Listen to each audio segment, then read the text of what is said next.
आज की इस वीडियो में मैं आपको बताऊंगा कि अगर आपके भी पितर किसी कारणवश रुष्ट हो गए हैं, आपसे नाराज हो चुके हैं, आप कहीं भी पंडित जी पर हाथ या कुंडली दिखाते हो तो सब पितरों के बताते हैं कि आपके घर में पितर दोष है। तो पितर दोष को आप किस उपाय से सही कर सकते हो? कैसे ही आपके पितर रुष्ट आपसे क्यों ना हो गए हो, नॉर्मल पितर हो या ऊत पितर हो, किसी भी प्रकार का अगर पितरदोष आपके घर में लगा हुआ है और आपके घर की बरकत रुक गई है। देखिए, पितर जब नाराज हो जाते हैं तो सबसे पहले आपके घर की बरकत को रोक देते हैं। आपके घर में जो भी बरकत है वो रुकेगी।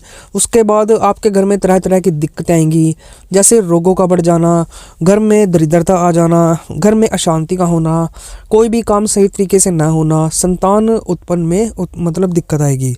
तो अगर आपको ऐसी दिक्कतें आ रही हैं और आपने पंडित जी को दिखाया तो पितर दोष बताया है, लेकिन पंडित जी जो होते हैं वो अपने किताबी हिसाब से कर्मकांड करते हैं, तो उनके हिसाब से अगर आप उसको इलाज कराओगे तो आपको काफ़ी खर्चा बैठेगा। 25 से 30 हज़ार, यहाँ तक कि कई पंडित जी तो 50 हज़ार और 1-1 लाख रुपए भी ले लेते हैं। तो आज की इस वीडियो में मैं आपको ऐसे ज़बरदस्त उपाय बताने जा रहा हूँ जिन उपायों को अगर आप कर लेते हो तो आप तुरंत ही अपने पितर दोष से निजात पाओगे। पितर आपके शांत होंगे, पितर आपको आशीर्वाद देंगे। मैं आपको 2 ऐसे उपाय बताऊंगा जो साथ के साथ आपको करने हैं। दोनों उपाय एक साथ करने हैं और गारंटी के साथ कहता हूं कि आपके पितर बहुत ही जल्दी शांत हो जाएंगे और इसका आपको फ़र्क भी देखने को जो बहुत ही जल्दी मिलेगा। यानी आपको कोई 25-30 हज़ार, 50 हज़ार या फिर 1 लाख रुपए खर्च करने की ज़रूरत नहीं है। आप घर बैठे बैठे ही अपनी इस प्रॉब्लम का खुद ही इलाज कर सकते हो। तो कौन से हैं वो उपाय, आप जानने के लिए इस वीडियो को लास्ट तक ज़रूर देखिएगा और वीडियो अच्छी लगे तो चैनल को सब्सक्राइब भी साथ के साथ ही आपने कर देना है। तो सबसे पहले तो आप उन उपायों को सुन लीजिए। आपको क्या करना होगा, देखिए, ये जो उपाय आपने शुरू करने हैं ये आप कोई से दिन भी शुरू कर सकते हो, लेकिन अगर आपको सही बताऊं तो अमावस के दिन अगर आप इनको शुरू करोगे तो ज़्यादा अच्छा रहता है, क्योंकि अमावस का जो दिन होता है वो पितरों का दिन ही होता है। तो सबसे पहले आपको क्या करना है, अमावस के दिन आपको ये काम करना होगा। आपने 21 जो दुर्वा होता है, दुर्वा जिसे दूबड़ा बोलते हैं, आपने 21 दूबड़े की जो टहनी होती है वो ले लेनी है। आप उनको ले लें और उसको एक जैसे धागा होता है, लाल धागा, मोली या रोली जो भी बोलते हैं उसको, उससे आपने उसको बांध लेना है। ध्यान रहे, 21 जो टहनियाँ होती हैं दुर्वा की, बिल्कुल बारीक बारीक सी टहनियाँ होती हैं, उनको आपने लाल धागे से बांध लेना है इकट्ठी करके।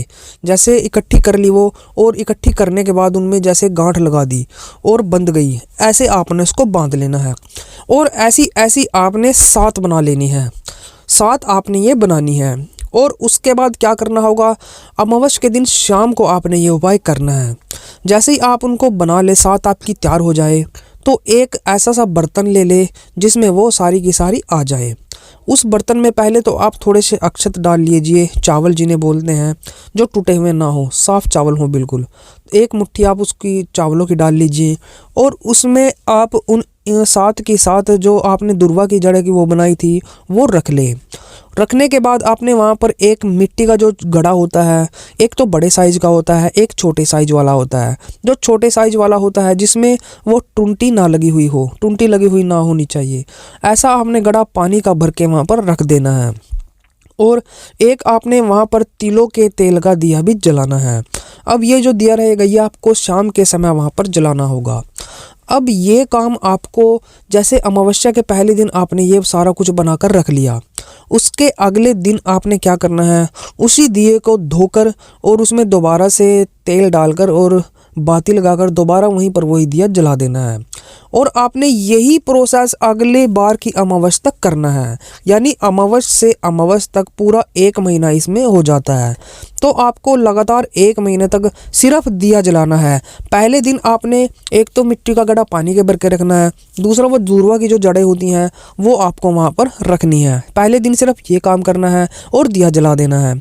उसके बाद अगले दिन और अगली अमावस्या तक सिर्फ आपने वहाँ पर दिया जलाना है, बस ये काम आपको करना है। दिया जलाना है और वहाँ पर थोड़ा सा हाथ जोड़कर उनको प्रणाम कर लेना है कि हे पितर महाराज, अगर हमसे कोई भूल चूक हुई हो तो कृपा करके हमें बताएं और हमारी गलतियों को क्षमा कीजिए। ऐसा आपने कर लेना है। ये प्रोसेस लगातार आपका 1 महीना तक चलेगा, अमावस से अमावस तक। जब आपकी अमावस ख़त्म हो जाती है, यानी आपका पूरा 1 महीना हो जाता है, तो उस पानी को आप या तो सूर्य भगवान को दे दें, या फिर आप उस पानी को किसी तुलसी के पेड़ में दे दें, या अगर ऐसा भी नहीं हो पाता तो आपके घर में कोई क्यारियाँ होंगी तो उनमें आपने उस पानी को दे देना है। और उन दुर्वा की जो जड़ा हैं जो आपने ली हैं, उनको आपने जो चावल उस बर्तन में थे उसके समेत सबको इकट्ठा कर लेना है और पानी में छोड़ना है। जो चलता पानी होता है उसमें आपने छोड़ देना है। ये काम आपको करना होगा। पहला उपाय तो आपका ये रहेगा। इसके साथ साथ जो मैंने बोला था दूसरा उपाय और करना है, वो ये रहेगा। देखो, शनिवार के दिन, कोई सा भी शनिवार हो, इसमें कोई तिथि नहीं होगी, शनिवार के दिन 10:30 बजे से 12 बजे तक के बीच में पीपल का जो पेड़ होता है उसके अंदर पितर महाराज के जो है आगमन होता है, यानी पितर महाराज उस समय पीपल के पेड़ में रहते हैं। तो आपने इसी चीज़ को देखना है। जैसे ही शनिवार हो और 10:30 से 12 बजे का टाइम होता है, तो उस समय पीपल देवता के अंदर पितरों का वास होता है। तो उस समय आपको क्या करना होगा, आप 1 लोटा जल का ले लें, थोड़ा सा उसमें दूध मिलाएं और थोड़े से उसमें अक्षत डाल लें। अक्षत का मतलब यहाँ पर साबुत चावल से होता है, जो टूटे हुए ना हो। थोड़ी सी आप हल्दी ले लें, जो सब्जी में गिरती है वो वाली हल्दी आपने ले लेनी है। और आपको क्या करना है, एक आटे का दिया बनाना होगा। आटे का दीवा बना लें, उसमें 1 ही बत्ती होगी। दीवा बनाने के बाद आप उसमें तिलों का तेल डाल लें और उसको लेकर आप पीपल के पेड़ के पास जाएं। सबसे पहले तो आप दिया स्नान करा दें, जो आप पानी लेके आए थे उससे पीपल के पेड़ को स्नान कराएं। स्नान कराते समय ध्यान रहे आपको 10:30 से 12 के बीच में सुबह के टाइम ये काम करना है। जब आप स्नान करा रहे हो तो आपको मंत्र बोलना है, ओम मम सर्व पितर देवाय नमः, ओम मम सर्व पितर देवाय नमः, ओम मम सर्व पितर देवाय नमः। इस मंत्र का आपको जाप करना है और आप पीपल के पेड़ को स्नान करा दें। उसके बाद जो आप दिया लेकर आए थे उस दियो को आपने जला देना है। वहीं पर आप उस दिये को जगा दें और उसके बाद हाथ जोड़कर वहाँ पर पितरों महाराज से अगर कोई गलती हुई तो माफ़ी मांगे। और अगर आपको पता है कि कोई गलती हो रखी है तो, और आपको ये नहीं पता कि कौन सी गलती है, तो तब भी आप पितर महाराज को बोले, वो हमारे अपने ही होते हैं, जैसा आप बोलोगे वो स्वीकार करेंगे। आप उनको बोले कि अगर कोई गलती हुई तो हमें या तो स्वप्न में आकर बताए या हमें कुछ ऐसा अंदाज़ा दे कि हाँ हमसे ये गलती हो रखी है। और अपने जो है गलत कर्मों की या फिर जो भी उनसे मतलब आपसे गलत कर्म हुए हैं उनकी माफ़ी आप अपने पितरों से मांग ले। जो भी आपको बोलना है, इच्छा बोलनी है, बोल सकते हो। तो ऐसा करने के बाद आपने पीपल की 11 परिक्रमा भी लगानी है। 11 परिक्रमा लगाने के बाद आपका ये काम पूरा हो जाता है। अब ये काम आपको जिस अमावस से आपने वो गड़े वाला उपाय शुरू किया था, उसके बाद जो भी शनिवार आएगा उससे लेकर और अमावस ख़त्म होने का जो शनिवार होता है उस शनिवार तक आपने ये काम करना है। इसमें आपके 4 शनिवार बैठ जाते हैं, तो आपका पूरा 1 महीने का काम यह रहेगा पितरों का। तो इस उपाय को अगर आपने एक बार अपनी ज़िंदगी में कर लिया तो आपका कैसा भी पितरदोष हो, नॉर्मल पितरदोष, ऊत पितरदोष, जैसा मर्जी आपका पितरदोष हो, वो आपका ख़त्म हो जाता है। इस दोष से आपका ख़त्म हो जाएगा। लेकिन अगर आपने अपने पितरों का स्थान नहीं दिया हुआ है, उनको स्थान नहीं दिया, उनकी अमावस्या आप नहीं निकालते हो, तो मैं आपको पहले ही बता देता हूँ, आपने उनको स्थान देना ही देना पड़ेगा। अगर आपने उनको स्थान नहीं दिया है तो वो आपकी ज़िंदगी में भूचाल मचा के रखेंगे। तो उनको स्थान आपको ज़रूर देना है। इस बात का आपको विशेषकर से ध्यान रखना होगा।